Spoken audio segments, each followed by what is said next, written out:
மறைஞான வணக்கம்.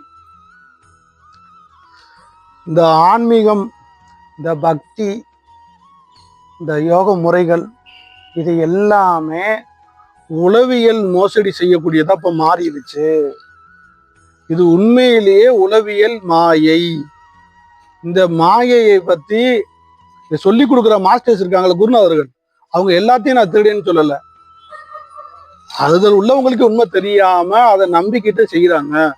இதெல்லாம் உண்மையா இருந்திருந்தால், இதுல நடக்கக்கூடிய அமானுஷ்யங்கள் எல்லாத்துக்கும் சாத்தியமானதா இருந்திருந்தால், இந்தியா 1000 வருஷமா 5000 வருஷமா அடிமையா இருந்திருக்காது. புரியுதா? இந்திய மக்கள் பிச்சைக்கார தன்மையில இருக்காங்க, வாங்கு தன்மையில இருக்கான். கொடுக்கும் தன்மை இந்தியர்கள்ட்ட கிடையாது, அதுவும் தமிழர்கள்ட்ட சுத்தமா கிடையாது. புரியுதா? எல்லாமே தண்ணீரை அடைஞ்சோம்னா நம்ம இருப்போம். அவ்வளவு கலைகள் நம்மகிட்ட இருந்ததா வரலாற்றுல சொல்றோம். ஆனா அந்த தன்மை எங்கே போனது ஒன்ட்ட.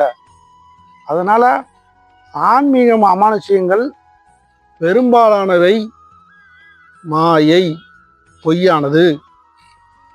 இதை வச்சு உங்களை அது சொல்லிட்டு ஏற்கனவே சொல்லிட்டு எல்லா முறையாகவும் விதவிதமா உங்களை ஏமாற்ற முடியும். ரெகுலரா உங்களால செய்ய முடியாது. இப்படி ரெகுலரா உங்களால செய்ய முடியாது. அவங்க சொல்றபடி ரெகுலரா செய்ய முடியாது. அந்த காரணத்தை வச்சு நீங்க என்ன நினைச்சுக்கிறீங்க? சரி, நம்ம செய்யல அதனால சித்திக்கலன்னு நீங்க நினைச்சுக்கிட்டு இருப்பீங்க. உண்மை என்னன்னா, நீ செஞ்சாலுமே சித்திக்காது. இதுதான் ரியாலிட்டி. அதனால கடவுளின் பேர்ல, யோகத்தின் பேர்ல இப்ப தந்திரான்னு வந்துட்டாங்க ஒரு குரூப். தந்திரா, காமசூத்திரா சொல்லித்தரேன்னு ஒரு குரூப் வந்துட்டாங்க. இவங்க உங்க பலவீனத்தை பயன்படுத்துறாங்க. புரியுதா? உங்களுடைய வீக்னஸ், செக்ஸ் வீக்னஸை பயன்படுத்துறாங்க. வீணா பேராதீங்க. உங்களுடைய ஆசையும் உங்களுடைய இயலாமையும் உங்களுடைய பலவீனமா மாறு. இந்த பலவீனம் உங்களை ஏமாற வைக்குது. நல்லா கேளு, ஏமாற வைக்குது.